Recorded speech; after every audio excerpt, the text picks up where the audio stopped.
Baik, sekarang kita lihat harta haram, zakat yang tidak ditunaikan. Ini yang terkait dengan kezaliman terhadap hak Allah. Kezaliman terhadap hak Allah.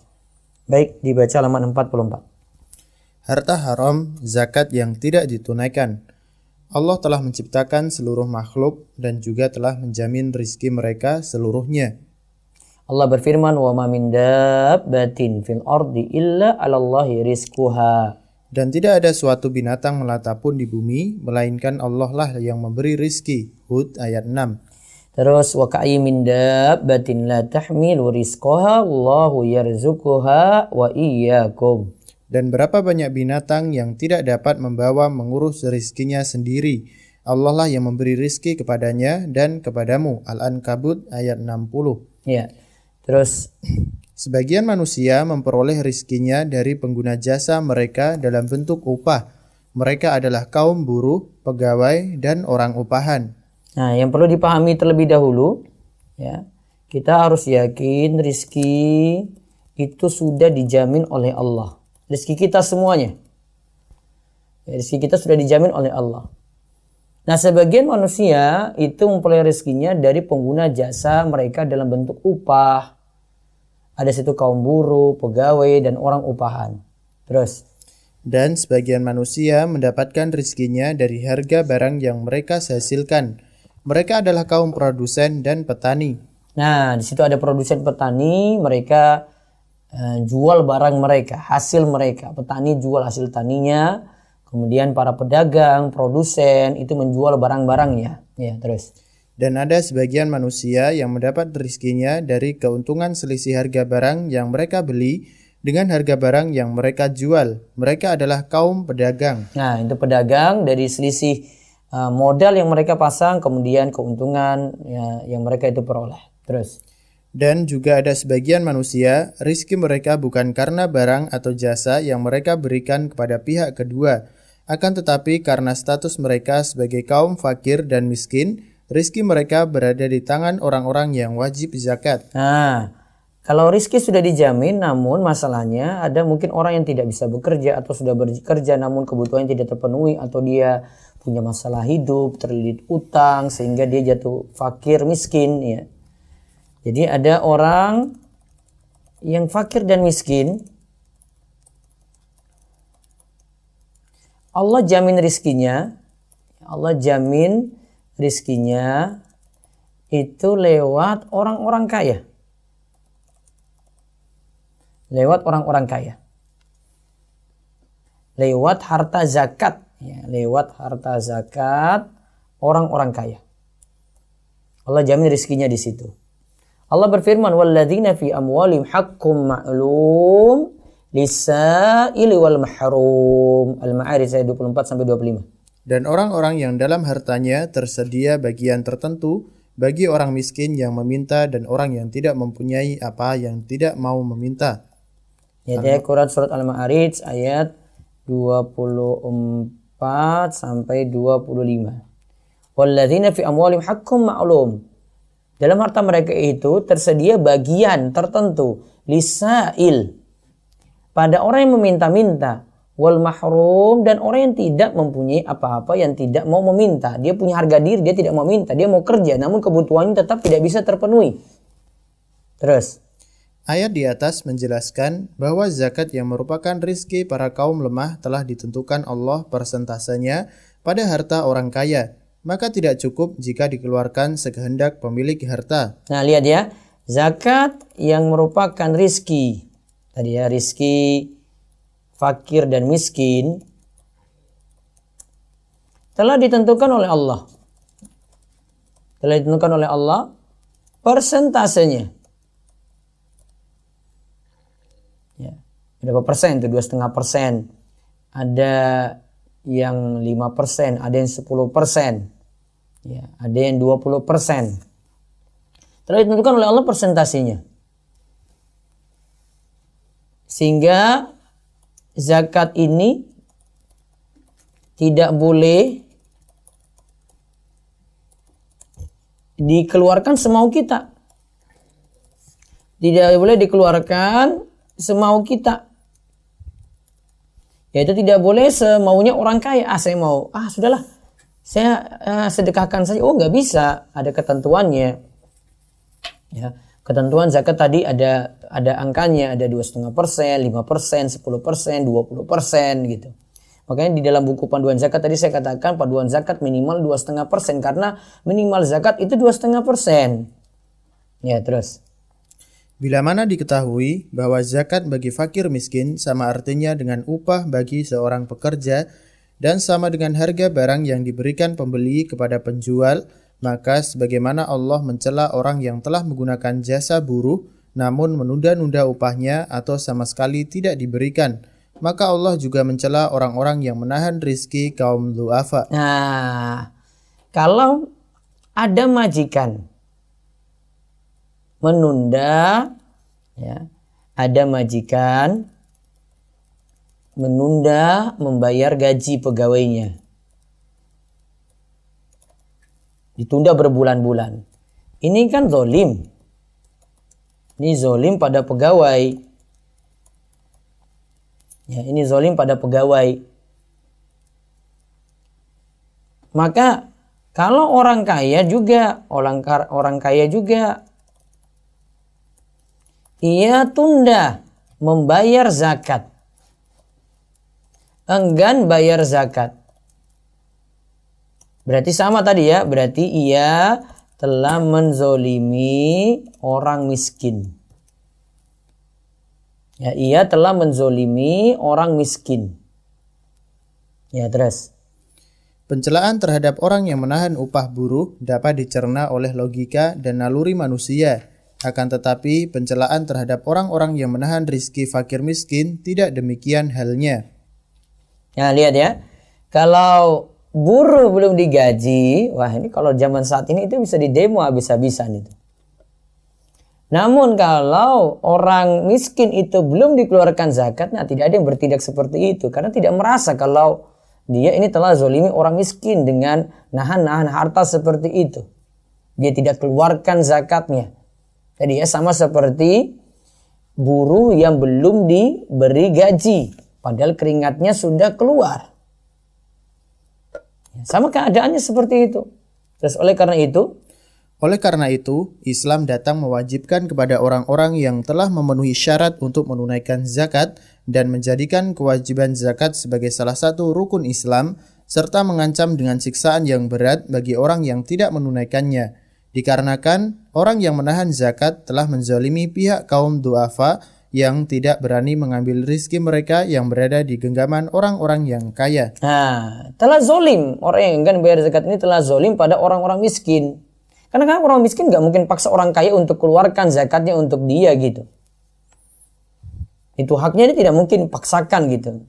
Namun mungkin ada hukuman sosial yang orang kaya ini terima.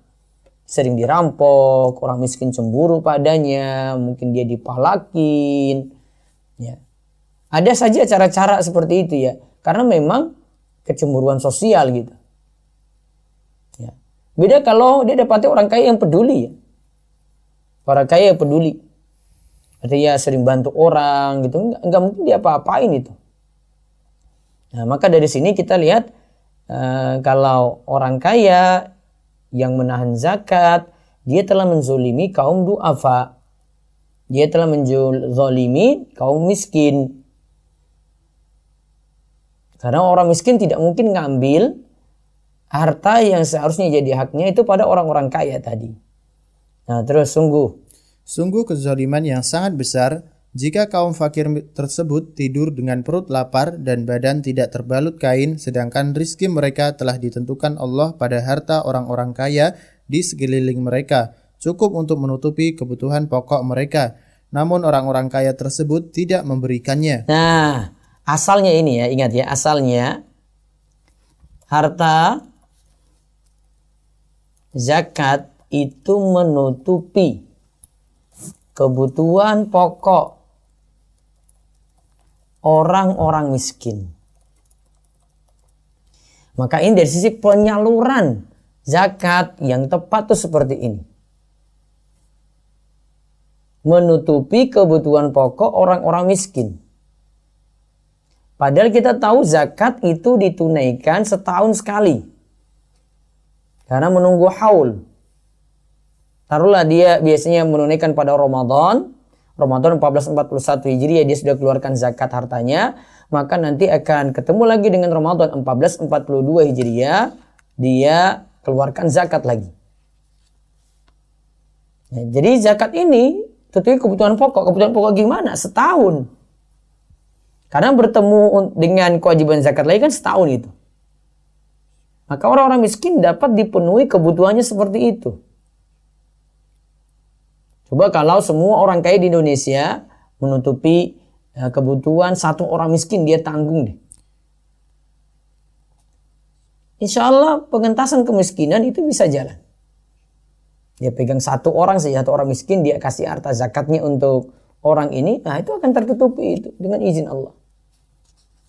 Nah, Nabi SAW bersabda, Inna Allah farada ala agniya il muslimin fi amwalihim qadra alladhi yasa'u fuqara'ahum wa la yujihadal fuqara'u illa idha ja'u wa urru mimma yasna'u agniya'uhum ala wa inna Allah muhasibuhum yawmal qiyamati hisaban syadida wa mu'adzibuhum azaban nukra. Baca hadis riwayat Tabrani disahihkan oleh Al-Haytami. Sesungguhnya Allah telah mewajibkan pada setiap harta orang-orang muslim yang kaya zakat yang mencukupi untuk menutupi kebutuhan orang-orang muslim yang fakir, dan tidaklah mereka kelaparan dan tubuh mereka tidak berbalut pakaian melainkan karena orang-orang kaya tidak mengeluarkan zakat. Ketahuilah sesungguhnya Allah akan meminta pertanggungjawaban mereka orang-orang kaya yang tidak berzakat dan akan menyiksa mereka dengan siksaan yang pedih. Nah, akan menyiksa mereka dengan siksaan yang apa? Yang pedih. Nah, lihat ya. Allah telah mewajibkan pada setiap harta orang-orang muslim yang kaya yang mencukupi untuk menutupi kebutuhan orang-orang muslim yang fakir. Dan tidaklah mereka kelaparan dan tubuh mereka tidak berbalut pakaian melainkan karena orang-orang kaya tidak mengeluarkan zakat. Ketahuilah sesungguhnya Allah akan meminta pertanggungjawaban mereka orang kaya yang tidak berzakat dan akan menyiksa mereka dengan siksaan yang pedih. Maka ada bagian orang miskin di situ tidak dikeluarkan, berarti zolim, dan zolim ini berhak untuk mendapatkan siksa di neraka. Nah, terus. Demi menjaga martabat dan harga diri kaum duafa, Allah tidak memerintahkan mereka untuk datang meminta-minta atau dengan cara paksa mengambil hak mereka yang berada di tangan orang yang wajib zakat. Akan tetapi Allah memerintahkan pihak yang berkuasa atau pemerintah yang mengambil hak para kaum duafa dari harta orang kaya dan menyerahkannya kepada mereka. Allah berfirman, nah, khudh min amwalihim shadaqatan tutahhiruhum wa tuzakkihim biha. Ambillah zakat dari sebagian harta mereka, dengan zakat itu kamu membersihkan dan mensucikan mereka. At-Taubah ayat 103. Nah, ambillah zakat dari sebagian harta mereka, dengan zakat itu kamu membersihkan dan mensucikan mereka. Nah, ini satu pelajaran penting dari At-Taubah ayat 103 ini ya. Tentang zakat. Ini saya simpulkan cara zakat sebentar ya. Kan dalam ayat disebut khudz min amwalihim, khudz.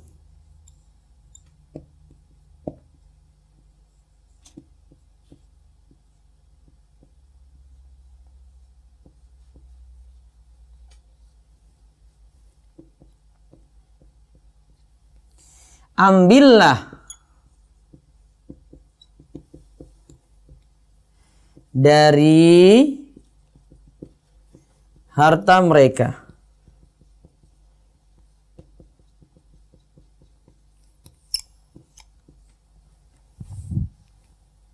Ini kan orang kaya ya, ini orang kaya. Nih, ini ambil hartanya. Hartanya diperoleh baru serahkan pada orang miskin. Coba.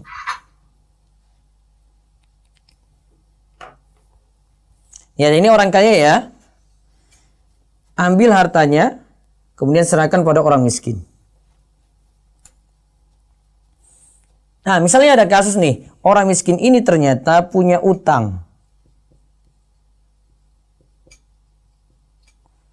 pada si kaya. Lalu orang kaya ini punya kewajiban keluarkan zakat.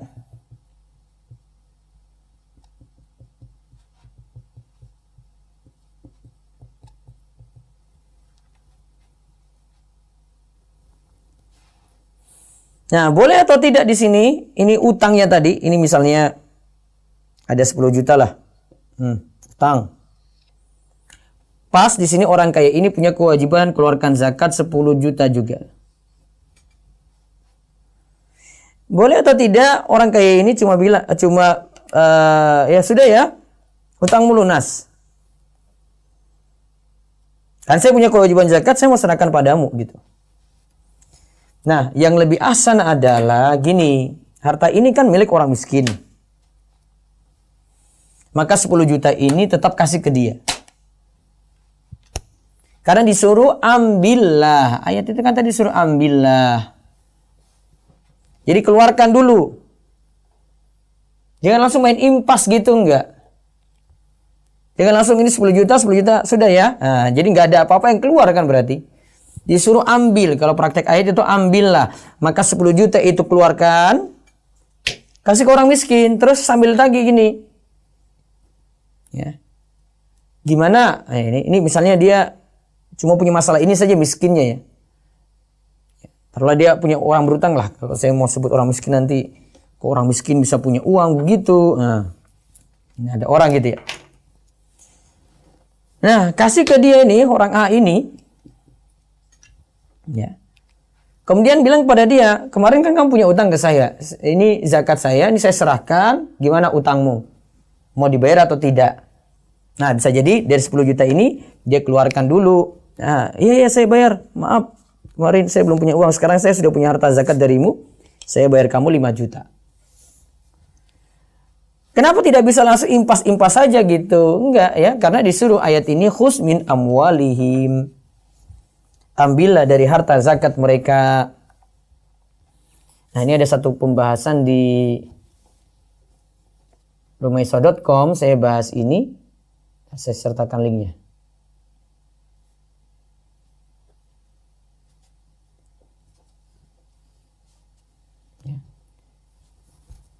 Ini ada utang diambil dari zakat kita. Itu. Yang di YouTube bisa lihat linknya dan buka. Gitu. Nah, seperti itu tidak boleh. Yang ada dia keluarkan dulu, orang kayak ini keluarkan dulu, bilang sama orang miskin, gimana nih kamu punya utang? Ini saya bayar zakat saya ya. Nah, terus sambil orang kayak ini bilang sama si A yang berutang tadi, ya. Itu saya sudah bayar zakat padamu. Gimana utangmu kemarin, mau dibayar atau tidak? Nah, kalau dia misalnya tidak ada kebutuhan penting dari 10 juta ini, dia kan bisa bayar. Ini 5 juta, ya saya lunasi dulu. Nanti yang lainnya saya cari, saya usaha lagi. Kalau ada, saya akan berikan lagi. Itu praktek dari surat At-Taubah ayat 103. Lihat pembahasannya, ada link yang saya sertakan di channel Rumaiso TV di YouTube. Itu ada pembahasannya dari para ulama.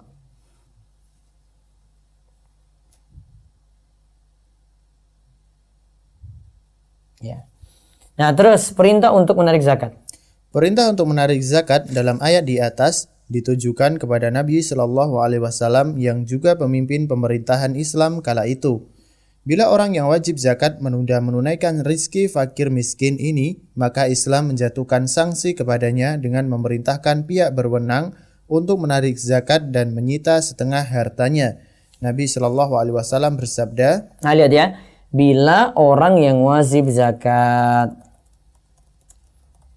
menunda menunaikan rizki pada orang miskin, maka Islam menjatuhkan sanksi.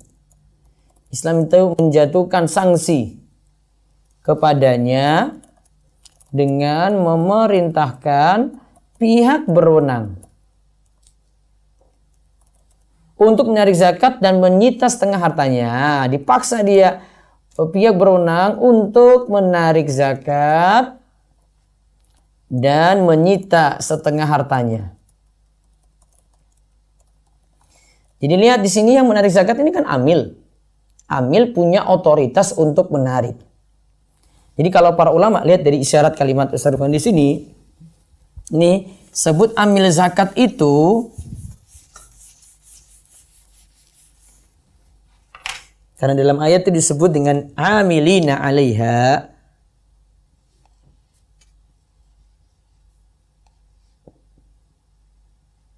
Amilina 'alaiha.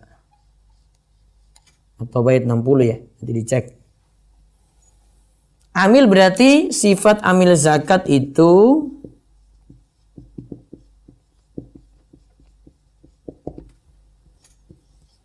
satu amil bekerja.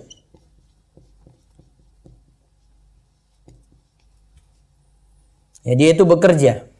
Yang kedua, 'alaiha punya otoritas.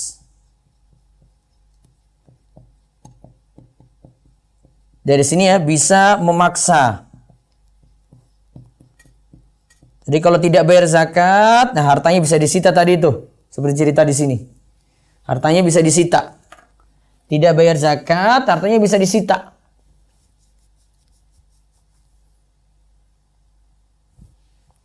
Punya otoritas ini tentu saja ada penunjukan dari penguasa.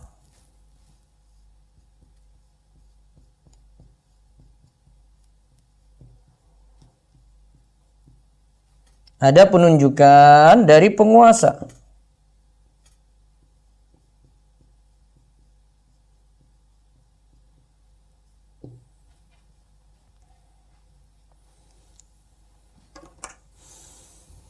Ya, ada penunjukan dari penguasa di situ. Akhirnya dia punya ya, otoritas tadi bisa memaksa. Kalau orang itu ngangkat dirinya sendiri sebagai amil dan dia itu cuma ya duduk saja ada orang datang kemudian ini ya dia gak disebut amil di sini. Gak ada punya otoritas bisa memaksa seperti itu. Dia tidak disebut amil. Sehingga kenapa sampai motong-motong zakat gitu. Kalau dia amil zakat dia dapat berhak dari harta zakat tadi gitu ya. Dia kan tadi bisa menyita gitu. Kalau nggak ada yang menang ini, kenapa sampai motong zakat? Dia ngambil jatah dari situ. Ini kemarin ada yang pernah menanyakan, dia kerja di tempat yang mengelola zakat seperti itu. Ada orang zakat 8 juta rupiah. Apa hak ambil zakat dia ambil 1 juta rupiah untuk dia? Apa hak dia di sini?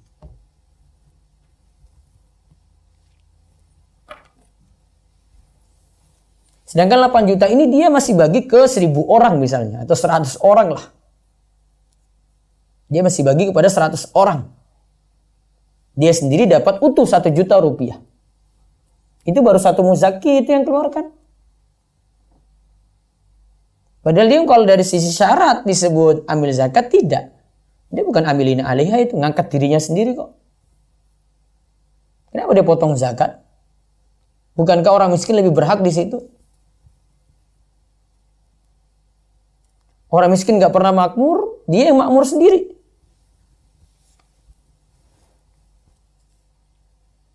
Nah itu amil zakat ya. Saya ingin terangkan dari penjelasan Ustaz Irwandi di situ. Terus Nabi SAW bersabda.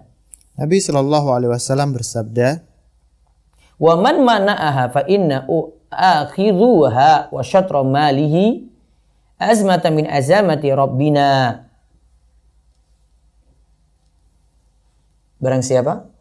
Barang siapa yang enggan menunaikan zakat, maka akan kami tarik zakatnya dan menyita setengah hartanya. Hal ini merupakan ketetapan Rabb kami. Terus, jika orang-orang yang enggan menunaikan zakat, barang siapa yang enggan menunaikan zakatnya, maka akan kami tarik zakatnya. Tarik zakatnya, bisa paksa di situ. Menyita setengah hartanya, berarti paksa di situ. Karena asalnya kan harta orang nggak boleh diganggu. Namun kalau ditarik seperti ini ya, berarti dia lakukan kesalahan. Dan orang yang menariknya tentu saja punya wewenang untuk menarik dong. Nggak boleh sembarang orang. Hal ini merupakan ketetapan Rabb kami. Hadis riwayat Abu Daud, sanad hadis ini hasan. Terus jika orang-orang yang enggan menunaikan zakat berjumlah banyak dan membentuk sebuah kekuatan, maka darah pun boleh ditumpahkan dengan cara pemerintah memerangi mereka demi memperjuangkan hak fakir miskin, sebagaimana dahulu Abu Bakar As-Siddiq memerangi orang-orang yang tidak membayar zakat. Nah, sampai diperangi tuh orang-orang yang tidak mau bayar zakat. Terus Dari keterangan di atas sangat jelas bahwa zakat yang tidak ditunaikan merupakan harta haram, karena harta zakat itu telah ditentukan Allah sebagai hak fakir miskin. ya, jadi dari penjelasan ini kita simpulkan zakat yang tidak ditunaikan. Nah, zakat yang tidak ditunaikan itu masuk harta haram. Zakat yang tidak ditunaikan itu masuk harta haram. Karena harta zakat itu telah ditentukan Allah, karena harta zakat itu telah ditentukan Allah sebagai jatah rizki untuk fakir miskin. Terus, Dan harta haram ini akan mengotori bahkan memusnahkan harta yang bercampur dengan zakat yang tidak ditunaikan. nah harta haram ini akan mengotori bahkan memusnahkan harta yang bercampur dengan zakat yang tidak ditunaikan tadi.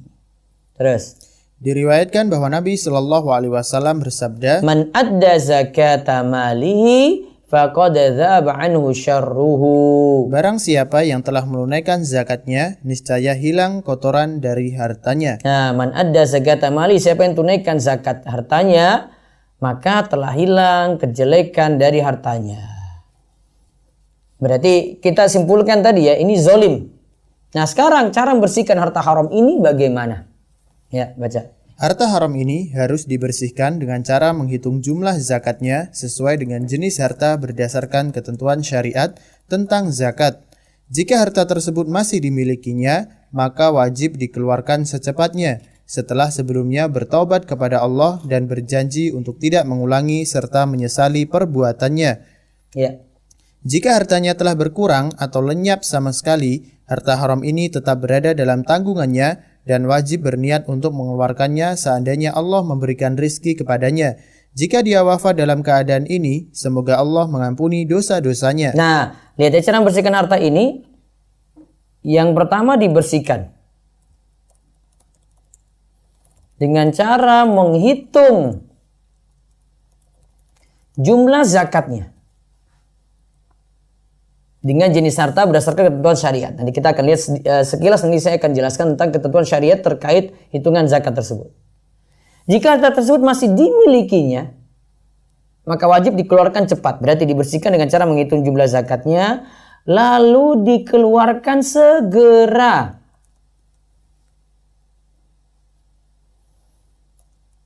Dengan bertobat kepada Allah. Ini dalam rangka tobatnya seperti itu. Berjanji tidak mau mengulangi lagi. Nah, jika hartanya itu lenyap atau berkurang, maka harta haram ini masih tetap tanggungannya. Harta haram ini tetap jadi tanggungannya. Ibaratnya ya utanglah kepada orang miskin. Dia utang pada orang miskin.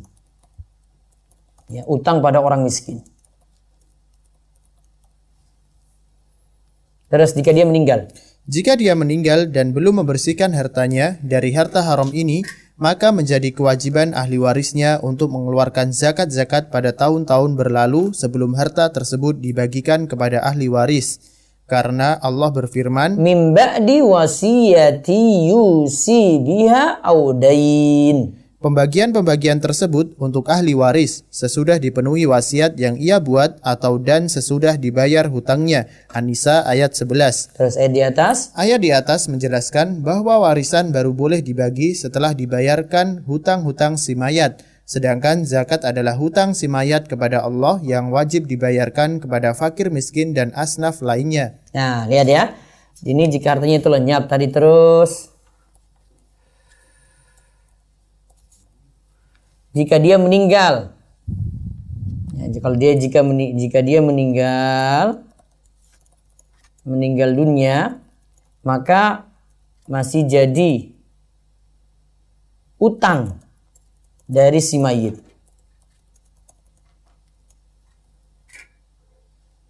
Masih jadi utang dari si mayit. Jadi gini. Harta peninggalan, ingat ya, harta peninggalan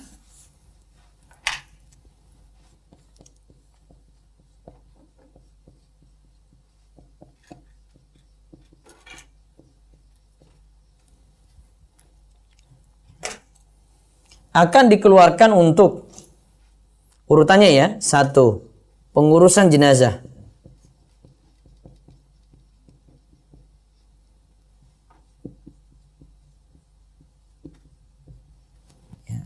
Satu, pengurusan jenazah.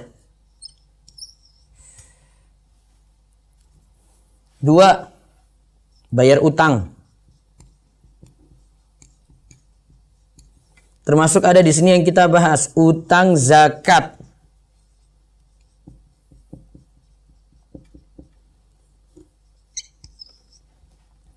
Pengurusan jenazah terus bayar utang. Termasuk sini utang zakat ya.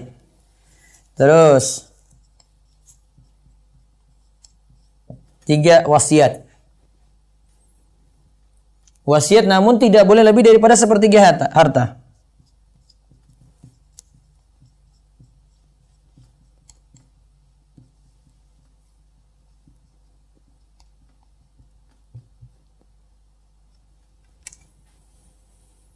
Tidak boleh lebih daripada sepertiga. Baru yang keempat, ini terakhir, waris.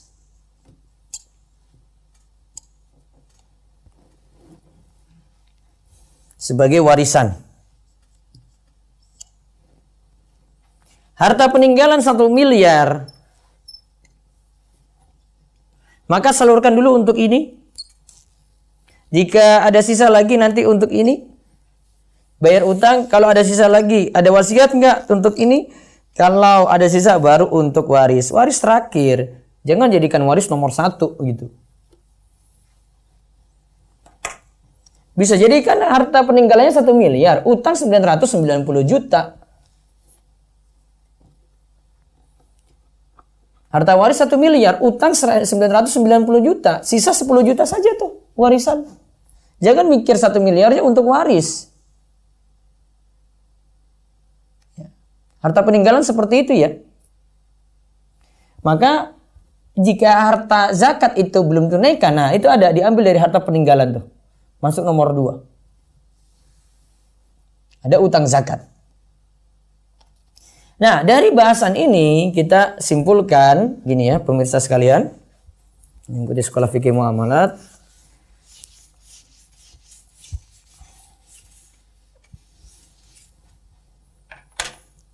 Ya. Kita lihat kalau ini ada harta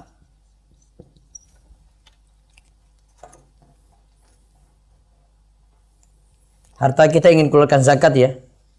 Ini ada syarat-syarat dulu. Baru nanti dikeluarkan pada waktunya.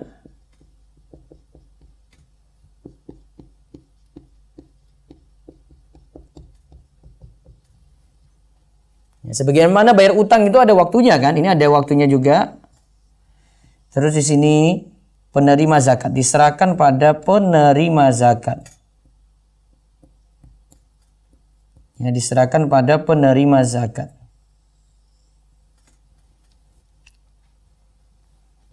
Gitu ya.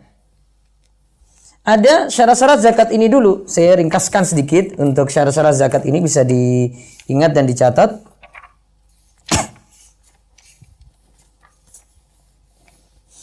Yang pertama, syarat zakat itu dimiliki sempurna.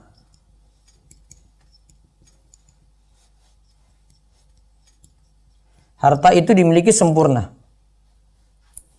Bukan lagi dalam bentuk piutang pada orang lain yang sulit kembali. Kalau bisa kembali ya berarti masukkan dalam hitungan. Ya, dimiliki sempurna. Kemudian syarat yang kedua, ini harta berkembang. Baik secara kualitas maupun kuantitas. Secara jumlah maupun nilai ya. Artinya harta berkembang. Terus terkait harta lagi. Yang ketiga, telah mencapai nisab.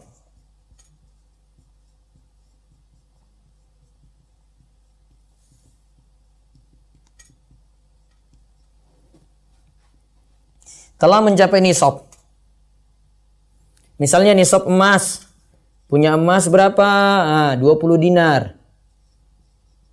20 dinar emas ya ini ya, ini emas.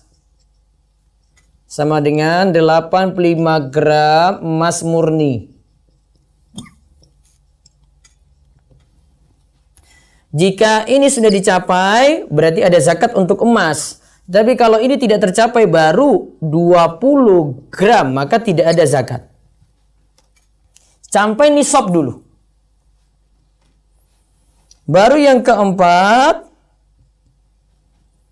ya, telah mencapai haul. Bertahan selama haul. Artinya dengan nisab yang tercapai ini 85 gram sudah tercapai, ini bertahan 1 tahun Hijriah. Nah, 1 tahun Hijriah bertahan 85 terus. Atau nanti jumlahnya nambah. Yang penting tidak jatuh di bawah nisab. Baru syarat harta yang kelima adalah di luar kebutuhan pokok. Syarat ini terpenuhi, dikeluarkan pada waktunya tadi. Ya, dikeluarkan pada haul. Misalnya haulnya saat ini bulan, ya, ini saat ini bulan mau masuk Muharram ya. Taruhlah masuk Muharram, dia itu kena zakat, maka dikeluarkan pada bulan Muharram. Keluarkannya berapa? Minimal tadi ada 2,5%. Nah, serahkan kepada penerima zakat. Di antaranya siapa? Fakir miskin.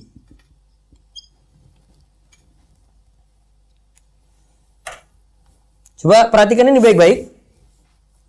Ini dimiliki sempurna dulu harta tersebut. Ada yang misalnya tidak perlu dimasukkan seperti tabungan haji. Tabungan haji tidak perlu dimasukkan di sini. Kalau tabungan haji sudah disetor pada pemerintah, ya tidak bisa ditarik lagi. Namun kalau dia baru tabungan haji, dia tabung berjangka nanti baru setor, ya tetap dimasukkan. Hartanya berkembang. Maka tidak semua harta kena zakat. Saya punya rumah cuma ditempati saja gitu. Maka rumah tidak kena zakat. Punya motor tidak kena zakat. Punya mobil tidak kena zakat. Yang kena zakat itu harta yang berkembang. Karena Nabi SAW katakan, laisa 'alal muslimi shadaqatun fi 'abdihi wala farasihi. Seorang muslim tidak dikenai kewajiban zakat pada budak dan kudanya. Budak tidak dikenakan zakatnya, ya, juga kendaraannya, kuda tidak dikenakan zakat. Jadi cuma pada harta tertentu. Terus yang ketiga telah mencapai nisab. Nah, ini kayak emas tadi. Kalau perak misalnya perak, kalau kita bicara perak, nisabnya 595 gram perak. Nah, kalau uang itu bagaimana? Karena entah kita setarakan dengan emas atau perak ya. Nisab mata uang.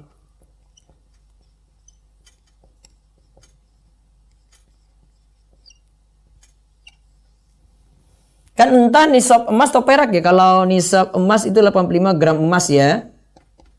Atau pakai standar perak 595 gram perak. Nah, kalau pendapat yang paling kuat kita pakai dua-duanya. Mana yang duluan tercapai? Mana yang duluan tercapai dari dua harta ini, yaitu 85 gram emas atau 595 gram perak. Kalau 85 gram emas itu kalau kita samakan saat ini, taruhlah 85 ini kali 1 juta ya. 85 juta rupiah. 595 perak itu paling sekitar 5.000, 6.000. Taruhlah saya taruh harga 5.000 ah. Itu cuma sekitar 3 jutaan. Ya, taruhlah ya 3 juta lah. 3 juta tuh. Sekitar 3 juta rupiah. Mana yang dulu tercapai? 3 juta atau kalau paling 4 juta. Dan ini bertahan harta itu sudah tercapai nisab. Bertahan selama haul.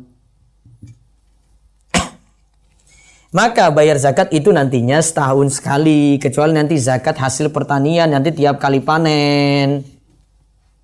Bukan tiap bulan. Bukan dari gaji sudah dianggap keluarkan zakat. Gini saya ceritakan. Ini kelemahan kalau bayar zakat itu tiap bulan. Tiap bulan dia punya gaji misalnya 10 juta. Nah, sudah di atas nisab lah saya pakai kayak gitu ya. Ini kan 3 juta tadi ya. Dikali 2,5%. Dia keluarkan berapa? 250.000. Ya, 2,5% 250.000. Ternyata ini dia bekerja dan juga punya harta. Dia punya harta simpanan sebenarnya. Harta simpanannya itu 100 juta. Ini harta simpanan loh di tabungannya ini. 250.000 kali 10 saja baru 2,5 juta gitu. Ya. 2,5 juta. Dan dia punya harta ini tidak pernah dia keluarkan zakatnya. Padahal kalau mau hitung zakatnya harta simpanan ini 2,5%-nya itu 2,5 juta. Ini gak pernah dikeluarin, dia cuma mikir gaji yang masuk. Taruhlah itu kotornya lah dia. Gak adil dong. Taruhlah dia punya lebih daripada 100 juta, dia punya 1 miliar coba. Dia cuma mikir gaji ya yang 10 juta dia keluarkan zakatnya, adilnya di mana? Bagi yang keluarkan zakat dia bulan. Kan gak adil seperti itu. Masih ada hak orang miskin di situ tuh belum dikeluarkan tuh dari harta simpanan. Dikira sudah memenuhi syarat zakat tadi gitu. Enggak. Haulnya iya, haulnya diperhatikan. Nanti dikeluarkan 2,5% dari harta yang tersimpan. Total itu berapa? Ya total itu berapa? Jadi perhatikan ini. Terus di luar kebutuhan pokok. Yang keluarkan tiap bulan, maaf ya, 10 juta ini gaji kotor, masih ada kebutuhan pokok. Harusnya pakai dulu dong. Taruhlah kalau dia hidup di kota besar, dia punya kebutuhan pokok 8 juta. Ya cuma tersisa 2 juta dong.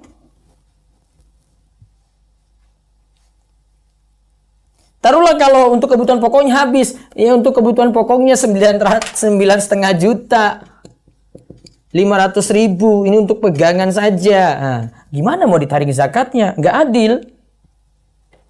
Ustaz, nggak apa-apa kita keluarkan di awal saja. Bukan gitu. Mau sedekah saja. Kita kan lagi bahas zakat yang wajib.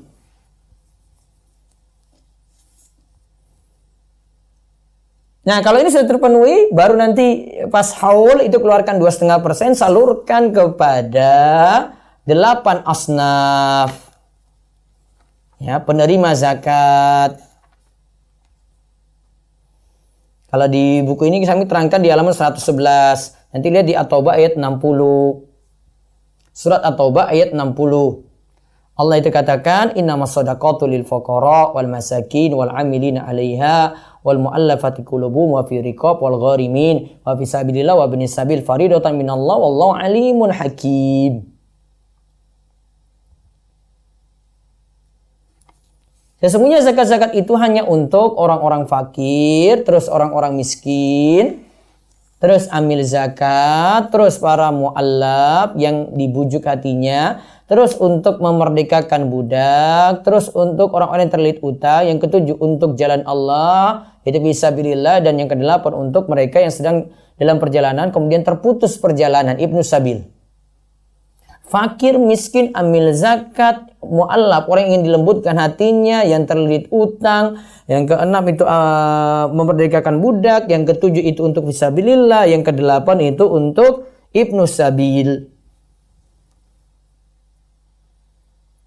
Gitu. Salurkan untuk ini. Itu tadi kita bahas ya. Ini sejatinya milik mereka kalau kita tidak keluarkan. Kalau tidak dikeluarkan itu tadi yang tertahan tadi itu harta haram karena miliknya orang miskin, kita belum salurkan.